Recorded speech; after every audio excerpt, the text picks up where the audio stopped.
जन्नत के पत्ते बाय निम्रा अहमद एपिसोड 5। हया हया शाम में इरम भागती हुई आई। खुशी इसके अंग अंग से पूछ रही थी। वो वीडियो इस वेबसाइट से रिमूव हो गई है। इसने फरते जज्बात से तकरीबन बेड ग्राउंड से टेक लगाए बैठी हया को झंझोड़ ही दिया था। मगर कैसे हुआ ये सब? इस वेबसाइट वाले को खौफे खुदा आ गया होगा, मुझे क्या पता। वो लापरवाही से अनजान बन गई। शायद। मगर अच्छा ही हुआ। और हाँ, तुम्हारी तुर्की की फ़्लाइट कब है? पता नहीं, पहले पासपोर्ट तो मिले, फिर ही वीज़ा मिलेगा। इसको इरम की मौजूदगी से कोफ्त होने लगी थी। कुछ इसके तासुरात से वाज़े भी हो रहा था। इसीलिए इरम जल्द उठकर चली गई और वो फिर से सोचों में गुम हो गई। मेजर अहमद, इसका आधा झुलसा चेहरा, सामने ना आना, पर्दे के पीछे से बात करना, और इसकी वो अजीब फलसफियाना बातें, जन्नत का तस्करा, बास पुरस करना, और फिर मुझसे शादी का सवाल। ओह मेरे खुदाया, कैसा अजीब आदमी था वो। और और इसकी एक बात जिसके बारे में वो उस वक्त शायद शदीद तैश में होने के बायस सवाल नहीं कर सकी थी। आपकी फुप्पो का खानदान, जो जिल्लत और शर्मिंदगी के मारे अब शायद इधर का रुख कभी नहीं करेगा। आखिरकार कारनामा भी तो बहुत शर्मनाक अंजाम दिया है। क्यों कही थी इसने ये बात? कैसी जिल्लत और शर्मिंदगी, कैसा शर्मनाक कारनामा? फुप्पो का खानदान वाक़यतन पलट कर नहीं आया था। तो क्या इसकी वजह इनकी अपने मुल्क और ख़ानदान से बेजारी नहीं थी, जैसा कि वो कयास करती थी, बल्कि कोई और वजह थी, कोई ज़िल्लत आमेज़ काम जो उन्होंने सर अंजाम दिया था। और उन्होंने किसने? फुप्पो ने, इनके शौहर ने, या जिहान सिकंदर ने? क्या गुत्थी थी भला? मगर मेजर अहमद से वो इस्तिस्वार नहीं कर सकी थी, और ना ही इसका दोबारा कोई फ़ोन आया था। फिर वो खतूत, वो गुलदस्ते, वो भी इसी ने भेजे थे। इसे इसके सबांजी जाने का इल्म कैसे हुआ? यकीनन वो इसकी कॉल टेप कर रहा था जब ज़ारा ने इसको बताया था, और वो इस वक्त यकीनन इसके घर के बाहर ही होगा। मगर गुलदस्ता तो किचन टेबल पर रखा था। तो क्या वो इनके घर भी दाखिल हो सकता था, और इसके कमरे में भी? खौफ की लहर ने इसे अपने हिसार में ले लिया। वो उठकर दरवाज़ा बंद करने लगी ही थी कि फातिमा बेगम दरवाज़ा खोलकर अंदर आई। हया, तुम्हारे अब्बा तुम्हें बुला रहे हैं। ओके, आ रही हूँ। इसने तकिए पर रखा दुपट्टा उठाकर गले में डाला, स्लीपर पहने और बाहर आई। अब्बा, इसने उंगली की पुश्त से दरवाजे का कमरे का दरवाज़ा खटखटाया। आ जाओ हया। इसने दरवाज़ा खोला। सामने बेड पर सुलेमान साहब बैठे थे, सोच में गुम, मुतफक्किर, इसके मुंतज़िर। साथ ही एक सोफ़े पर फातिमा बेगम मौजूद थीं। इनकी खूबसूरत आंखें सोगवार थीं और बावक्कार सरापे पे अफसुर्दगी छाई हुई थी। आपने बुलाया था अब्बा? हाँ, आओ बैठो। मैंने एक फ़ैसला किया है। इसने गर्दन उठाई। वो बहुत संजीदा दिखाई दे रहे थे। अब तुम्हें कोर्ट के ज़रिए सबीन के बेटे से खुला ले लेनी चाहिए। कोई इसके मुंह पे चाबुक दे मारता तो शायद तब भी इसे इतना दुख ना होता जितना अब हुआ था। मैंने वकील से बात कर ली है। अदालत की एक पेशी में अलहदगी हो जाएगी, और जितने बेजार वो लोग हमसे हैं, यकीनन इन्हें इस बात से बहुत खुशी होगी। इसने शाकी नज़रों से माँ को देखा तो उन्होंने बेबसी से शाने उचका दिए। अब्बा, क्या ये वाहिद हल है? बहुत देर बाद वो बोली। इनके रवैये से साफ सा अंदाज़ा लगाया जा सकता था कि वो इस रिश्ते को रखना ही नहीं चाहते थे। क्या इसके अलावा भी कोई हल है? हया, दुनिया का कोई बाप अपनी बेटी का घर नहीं तोड़ना चाहता, और मैं कभी तुम्हें ये ना कहता, लेकिन किस कीमत पर हम ये रिश्ता निभाने की कोशिश करें जब वो कोई उम्मीद ही नहीं दिलाते? अगर आपको वाकई लगता है कि आप मेरा घर बसा हुआ देखना चाहते हैं तो मुझे तुर्की जाने दें। वहाँ मैं इसको ज़रूर ढूंढूंगी और पूछूंगी कि अगर वो घर बसाना चाहता है तो ठीक है, वरना मुझे तलाक दे दे। अगर नहीं देता तो वहीं कोर्ट चली जाऊंगी। मगर मुझे एक आखिरी कोशिश कर लेने दें प्लीज़। वो खामोश हो गए, शायद कायल हो गए थे। अब्बा, आप मुझे 5 माह का वक्त दें। अगर इसके आखिर में भी आपको लगे कि मुझे खुला ले लेनी चाहिए, तो मैं आपके फ़ैसले में आपके साथ हूँ। वो उठी और फिर बिना कुछ कहे कमरे से निकल गई। वो खपती लड़की से क्लास के बाहर ही मिल गई। वो फाइलें संभालती बाहर जा रही थी जब इसने हया को रोक लिया। सुने मिस सुलेमान, वो जैसे मजबूरन इसे मुखातिब कर रही थी। حیا نے کوف سے پلٹ کر دیکھا.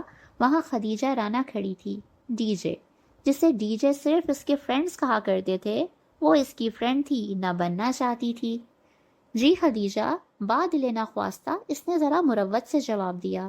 آپ نے ویزا کے لیے اپلائی کر دیا؟ دراصل میڈم فرخندہ نے کہا ہے کہ ہم دونوں کو جلد از جلد ویزا کے لیے اپلائی کرنا چاہیے، کیونکہ فروری کے پہلے ہی ہفتے میں ہم نے سبانجی کو جوائن کرنا ہے، اور آج 13 تاریخ ہے. ہمارے پاس صرف 15 دن ہیں، اور ترکی کا ویزا 15 دن میں کبھی نہیں لگا کرتا. وہ تیز تیز بولے جا رہی تھی. اس کی بات کچھ ایسی تھی کہ حیا کو سنجیدہ ہونا پڑا، ورنہ ابھی تک تو وہ ابا کی کہی گئی باتیں سوچ رہی تھی. او، تو تب ہمیں کیا کرنا چاہیے؟ کل ترکش امبیسی جا کر ویزے کے لیے اپلائی کرنا ہے. ان کا عجیب سا رول ہے کہ ہر روز سب سے پہلے آنے والے 15 امیدواروں کا ہی انٹرویو ہوتا ہے. امبیسی صبح 7 بجے ہی کھل جاتی ہے اور لوگوں کی لمبی لائن ہوتی ہے. اگر ہم 1 منٹ بھی لیٹ ہو گئے تو وہ ہمیں اگلے دن پر ٹال دیں گے. سن رہی ہیں نا آپ؟ جی. اس نے غائب دماغی سے سر ہلایا. پتہ نہیں وہ کیا بولے جا رہی تھی. آپ مجھے اپنا نمبر لکھوا دیں تاکہ ہم کوآرڈینیٹ کر سکیں. اس نے بے دلی سے اپنا نمبر لکھوا دیا. خدیجہ اسے اپنے فون میں نوٹ کرتی گئی. ٹھیک ہے، کل صبح 6:30 بجے تک آپ ڈپلومیٹک اینگلو تک پہنچ جائیے گا، میں وہیں ہوں گی. اس نے اچھا کہہ کر جان چھڑانے والے انداز میں سر ہلایا. اور پلیز دیر مت کیجیے گا، یہ نہ ہو کہ آپ کی وجہ سے میرا ویزا بھی رہ جائے مس سلیمان. وہ ناک چڑھا کر یہ جتا گئی کہ آخر وہ بھی خدیجہ رانا ہے. کیا کمپنی ملی ہے مجھے، اوف. وہ پیر پٹک کر آگے بڑھ گئی. ابا کی باتوں نے اسے اتنا ڈسٹرب کیا تھا کہ اس وقت ویزا وہ آخری چیز تھا جس کے بارے میں وہ سوچ سکتی تھی. رات کی تاریکی کو دکانوں کی دیواروں سے جھلکتی روشنیاں روشن کیے ہوئے تھیں. زرد روشنیوں کا عکس سامنے لمبی سیدھی سڑک پر بھی پڑا تھا، جس کی ایک طرف پارکنگ کی گاڑیوں کی لمبی قطار تھی، دوسری طرف ایک چھوٹا سا چبوترا بنا ہوا تھا. چبوترے پر دن کے وقت بک فیئر سٹال لگا کرتے تھے. یہ جناسب پر تھا. سیاہ جیکٹ کی جیبوں میں ہاتھ ڈالے، شانوں پر پھسلتے سیاہ لمبے بال لیے، وہ سر جھکائے خود فراموشی کے عالم میں چل رہی تھی. اماں اور ابا کی کہی گئی باتیں دل و دماغ میں گونج رہی تھیں. یہ جہان سکندر کون تھا؟ اس کا منکو، کزن، شوہر، وہ شخص جس کے خواب اس نے ساری عمر دیکھے تھے. کیا ابا اماں نہیں جانتے تھے کہ خواب اگر اپنے ہاتھوں سے توڑے جائیں تو انگلیاں بھی زخمی ہو جاتی ہیں؟ پھر کیسے وہ خود کو زخم دے؟ اگر وہ جہان یا سبین پھپھو کے لیے کوئی انچاہا رشتہ تھی تو بھی ان کو صفائی کا ایک موقع دیے بغیر ہی کیسے خود کو ان سے الگ کر لے؟ وہ سیٹی کی تیز آواز تھی جس نے اس کے خیالوں کے ہجوم سے نکالا. اس نے چونک کر سر اٹھایا. وہ 3 لڑکے تھے، جینز اور جیکٹس میں ملبوس. وہ مختلف سمتوں سے اس کی طرف آ رہے تھے، یوں کہ ہر طرف وہی تھے، گھیرا، نرغا، تنگ دائرہ. جگہ قدرے سنسان تھی. خالی چبوترا تاریکی میں ڈوبا تھا. جگمگاتی روشن دکانیں ذرا دور تھیں. اس کا دل دھک سے رہ گیا. وہ تیزی سے پلٹی، مگر ادھر سے بھی ان کا کوئی چوتھا آ رہا تھا. وہ مبہم آوازیں نکالتے، معنی خیز اشارے کرتے اس کے ارد گرد گھیرا تنگ کر رہے تھے. وہ قریب آتے، وہ لڑکوں کے درمیان سے تیزی سے سر جھکائے گزرنے لگی، مگر دائیں والے لڑکے نے سبک رفتاری سے اس کی کلائی تھام کر اپنی طرف کھینچا تھا. ابھی اس کے لبوں سے چیخ بھی نہیں نکلی تھی کہ آگے بڑھنے والا خود بوکھلا کر پیچھے ہٹا تھا. ٹن کی زوردار آواز کے ساتھ کسی نے اس لڑکے کے سر پر کچھ مارا تھا. مرن جوگے، باجی کو تنگ کرتے ہو، چھوڑوں گی نہیں میں تمہیں. وہ اونچی لمبی ڈالی ہاتھ میں پکڑے فرائی پین کو گھما گھما کر مار رہی تھی. حیا ہکا بکا سی 2 قدم پیچھے ہوئی. جس کو لگا تھا وہ سر پکڑے بلبلاتا ہوا بھاگا تھا. باقی 2 بھی ساتھ ہی دوڑے. ایک نے ذرا پھرتی دکھا کر ڈالی کو لات مارنی چاہی. ڈالی نے اسی فرائنگ پین کو گھما کر ایسی ضرب دی کہ لڑکے کا گھٹنا چٹک کر رہ گیا اور وہ لنگڑاتا ہوا بھاگ گیا. آئے بڑے سالے، ڈالی سے پنگا لیتے ہیں. وہ فاتحانہ ہاتھ جھاڑتے ہوئے اب حیا کی طرف مڑا. پہلی دفعہ جب اس نے ڈالی کو دیکھا تھا تو اسے کراہیت آئی تھی، دوسری دفعہ خوف، اور اس دن ٹریفک جام میں دیکھ کر غصہ آیا تھا.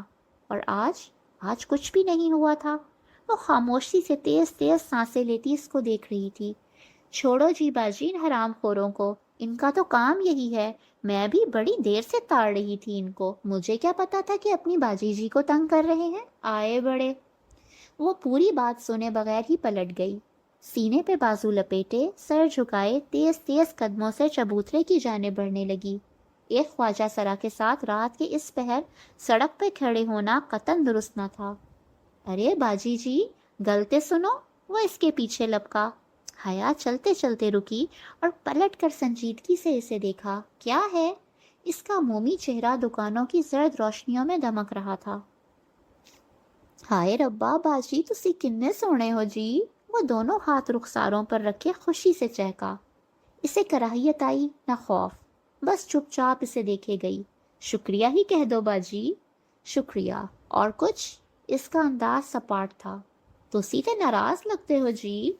डॉली, तुम क्यों हर जगह मेरे पीछे आते हो? हाँ तो टेंशन तो नहीं दी ना तुआनू, हमेशा मदद ही किती है। तुम्हें किसने कहा है मेरी मदद को? किसने तुम्हें मेरे पीछे लगाया है? बोलो, जवाब दो। डॉली का मुंह आधा खुल गया। लेंस लगी आंखों में पहले हैरत और फिर आंसू तैरने लगे। किसी ने नहीं जी। बड़ी देर बाद वो दुख से बोला। मुझे आप अच्छी लगती हो, इसीलिए आपका ख्याल रखती हूँ। आपको बुरा लगता है तो नहीं आऊंगी। इसी लम्हे हया का फोन बजा। इसने चौंक कर हाथ में पकड़े मोबाइल को देखा।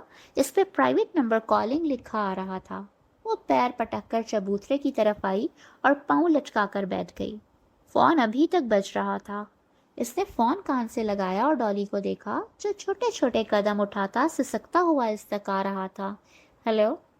हेलो मिस हया, कैसी हैं आप? वो मेजर अहमद था। इसकी आवाज़ के पीछे बहुत शोर था।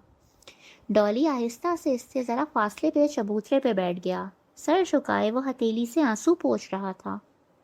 खुदा के लिए मुझे फ़ोन मत किया करें, और ये जो बंदे आपने मेरे पीछे लगाए हैं ना, इनमें से एक एक का खून कर दूंगी और इसके ज़िम्मेदार आप होंगे। मैं शादीशुदा हूँ और जल्द ही अपने शौहर के पास चली जाऊंगी। मेरा पीछा छोड़ दें आप, समझे? मज़ीद कुछ सुने बगैर इसने फ़ोन रख दिया। तुसी घर बार वाले हो जी? डॉली ने इसकी तरफ चेहरा उठाया। हाँ, तुम्हारे इस मेजर ने बताया नहीं तुम्हें? इसी ने मेरे पीछे लगाया हुआ है ना तुम्हें? अल्लाह पाक की कसम ले लो जी, मुझे किसी मेजर वेजर ने नहीं भेजा, मैं खुद आता हूँ। अल्लाह की कसम जी। वो रोते हुए कह रहा था। हया के दिल को कुछ हुआ। इसे लगा वो सच बोल रहा है। मैं किसी को जाकर आपकी बातें नहीं बताता। मुझे बड़ा प्यार है जी आपसे, कसम से। वो लब भीचे से देखती रही। कुछ था इसमें, पुरस्रार ख्वाब सदा करता, मगर तराहम व तराहम आमेज। ठीक है, मत रो। मैं जी बड़ा प्यार करती हूँ आपसे, इसीलिए आती हूँ, पर तुसी तो इल्ज़ाम ला रहे हो। वो अब सिसकते हुए अपना सर पीटने लगा था। अच्छा, नाउ स्टॉप इट। वो चुपचाप बैठा इसे तकता रहा जब वो खलाओं में घूर रही थी। तुसी जा रहे हो कहीं? हया ने चौंक कर इसे देखा। तुसी फोन में कहा ना? इसने वजाहत की। हाँ, मैं यूरोप जा रही हूँ। वो जहाँ अमेरिका है, अंग्रेजी फिल्मों वाला? वो रोना भूल कर खुशी से चहका। शायद वो वाकई एक आम ख्वाजा सरा था, या फिर कोई बहुत बड़ा मक्कार अदाकार। हाँ वही, इसने तरदीद की। उधर कौन है जी? मेरा शौहर रहता है वहाँ। वो अब सामने रोशन दुकानों की कतार को देख रही थी। कैसा है जी तुम्हारा शौहर? मैं नहीं जानती डॉली, अगर मैं जानती होती तो इधर ना बैठी होती। इसकी पलकें भीग गईं। तुम दुआ करो डॉली, वो मुझे मिल जाए। वो आंखों की नमी छुपाते हुए उठ खड़ी हुई। डॉली ने सर उठाकर देखा। वो उंगली की नोक से आंखों के किनारे साफ करती हुई सड़क की तरफ जा रही थी। डॉली की आंखों में बेपनाह उदासी उतर आई। खुदा करे वो तुम्हें कभी ना मिले हया सुलेमान। खुदा करे तुम इससे मायूस होकर जल्दी वापस आ जाओ, और खुदा करे तुम उधर जा ही ना सको। वो तेज तेज कदम उठाती आगे बढ़ रही थी जब इसने डॉली को ये कहते सुना, मगर नहीं, वो डॉली की आवाज़ नहीं थी। वो किसी मर्द की आवाज़ थी, भरपूर, खूबसूरत और उदास। ऐसी आवाज़ जो इसने पहले कभी नहीं सुनी थी। वो मेजर अहमद की आवाज़ से ज़्यादा खूबसूरत थी, और इसमें जहान सिकंदर की अजनबी आवाज़ जैसी बेरुखी भी ना थी। इसके कदम जंजीर हो गए। तेज़ी से इसने गर्दन मोड़ी। دور اندھیرے میں چبوترا خالی تھا، وہاں دور دور تک کسی کا نام و نشان تک نہیں تھا۔ زندگی میں پہلی بار اس کے اندر ڈالی سے دوبارہ ملنے کی خواہش نے جنم لیا تھا۔ اسے جاننا تھا کہ ڈالی کون ہے، کیا ہے، کیوں ہے۔ اس رات وہ مشکل سے 2-3 گھنٹے سو سکی تھی، پھر فجر کی اذان سے بھی پہلے تیار ہو کر وہ ڈپلومیٹک اینگلو پہنچ کر خدیجہ کی بار بار کال آ رہی تھی۔ شکر ہے آپ آ گئیں۔ خدیجہ اسے باہر ہی مل گئی۔ اس نے اینک کے پیچھے چھپی آنکھیں فکر مند سی محسوس کیں۔ حیا سادہ شلوار قمیص اور سیاہ جیکٹ میں ملبوس تھی۔ کھلے بال کانوں کے پیچھے عرصے ہوئے وہ خدیجہ تک آئی۔ اب کدھر جانا ہے؟ اندر، یہ شٹل لے لیتے ہیں، یہ ترکش امبیسی تک پہنچا دے گی۔ تبھی ایک عمر رسیدہ صاحب اور خاتون تیزی سے شٹل کی طرف بڑھتے دکھائی دیے۔ میری چھٹی حس کہہ رہی ہے یہ انکل اور آنٹی بھی ترکش امبیسی جا رہے ہیں۔ حیا جلدی کریں، ہمیں پہلے 15 میں سے ہونا ہے۔ وہ حیا کا ہاتھ پکڑ کر جلدی سے آگے بڑھی، پھر کچھ خیال آنے پر پوچھ لیا، اندر آئی ڈی کارڈ سے انٹری ہوگی، آپ آئی ڈی کارڈ اور پاسپورٹ لائی ہیں؟ اور حیا کا دماغ بھگ سے اڑ گیا۔ وہ رات اتنی ڈسٹرب تھی کہ بھول ہی گئی کہ پاسپورٹ تو مجھے آج ملنا تھا، وہ تو ابھی تک بنا ہی نہیں۔ حیا، خدیجہ منہ کھولے ہکا بکا اسے دیکھ رہی تھی۔ نہیں، آئی ایم سوری، میں اور Khadija I am really sorry, میرے پاس پاسپورٹ نہیں ہے۔ اس کا سر گھومنے لگا تھا۔ وہ اتنی بڑی غلطی کیسے کر سکتی تھی؟ آپ کے پاس پاسپورٹ نہیں ہے تو آپ خود کیوں آئی ہیں؟ ہاں، آپ کی وجہ سے میرا اسکالرشپ بھی رہ جائے گا، اتنا احساس ہے آپ کو؟ وہ پھٹ پڑی تھی۔ اور حیا جو اتنی مغرور اور خود پسند لڑکی تھی، جس کی شخصیت اسے لباس تک ہر شے پرفیکٹ ہوتی تھی اور جس کی مثالیں اس کی کلاس فیلوز دیا کرتی تھیں، وہ ایک دم رو پڑی۔ آئی ایم سوری خدیجہ، میرے کچھ پرابلم ہیں، میری لائف بہت ڈسٹرب ہو گئی ہے۔ میں وہ جلدی سے بے اختیار امڑ آنے والے آنسو صاف کرنے لگی۔ It's okay Khadija, I am sorry, مگر آپ جائیں، میں کل ٹرائی کر لوں گی۔ خدیجہ کچھ لمحے خاموش کھڑی رہی، پھر آہستہ سے بولی، لائیں اپنا آئی ڈی کارڈ مجھے دیں۔ جی؟ اپنا آئی ڈی کارڈ مجھے دیں اور آپ واپس جا کر پاسپورٹ آفس سے پاسپورٹ اٹھا لائیں۔ امید ہے آئی ڈی کارڈ سے انٹری ہو جائے گی اور ہماری باری آنے تک آپ واپس پہنچ جائیں گی۔ مگر پاسپورٹ آفس تو پنڈی میں ہے اور مجھے تو جاتے ہوئے بھی 1 گھنٹہ لگ جائے گا، اور پاسپورٹ آفس تو کھلتا ہی 9 بجے ہے، جبکہ ایمبیسی 7 بجے کھل جائے گی۔ اس نے فکر مندی سے کلائی پر باندھی ہوئی گھڑی کو دیکھا۔ یہ ناممکن نہیں ہے، میں کبھی اتنی جلدی واپس نہیں پہنچ پاؤں گی کہ پہلے 15 میں سے ہو سکوں۔ حیا، میں نے زندگی میں ایک بات سیکھی ہے کہ انسان کو کوئی چیز نہیں ہرا سکتی جب تک وہ خود ہار نہ مان لے۔ آپ ابھی سے ہار مان لینا چاہتی ہیں؟ لائیں، آئی ڈی کارڈ مجھے دیں، مجھے آنٹی انکل سے پہلے پہنچنا ہے۔ وہ اس کے ہاتھ سے کارڈ جھپٹ کر شٹل کی طرف دوڑتی چلی گئی۔ اس نے آنکھوں کے کنارے صاف کرتے ہوئے گھڑی کو دیکھا۔ کیا اس کا ویزا لگ جائے گا یا ڈالی کی دعا پوری ہو جائے گی اور وہ کبھی ترکی نہیں جا سکے گی، اسے کبھی جہان سکندر نہیں مل سکے گا؟ مگر خدیجہ نے کہا تھا انسان کو کوئی چیز نہیں ہرا سکتی جب تک کہ وہ خود ہار نہ مان لے، اور اس نے سوچا وہ اتنی آسانی سے ہار نہیں مانے گی۔ بے دردی سے آنکھیں رگڑ کر صاف کی اور وہ گاڑی کی طرف لپکی۔ چلیں جی، انشاءاللہ اب نیکسٹ ویڈیو میں آپ سے ملاقات ہوتی ہے، تب تک اپنا خیال رکھیے گا اور چینل کو سبسکرائب کرنا بالکل نہ بھولیے گا۔ اللہ حافظ۔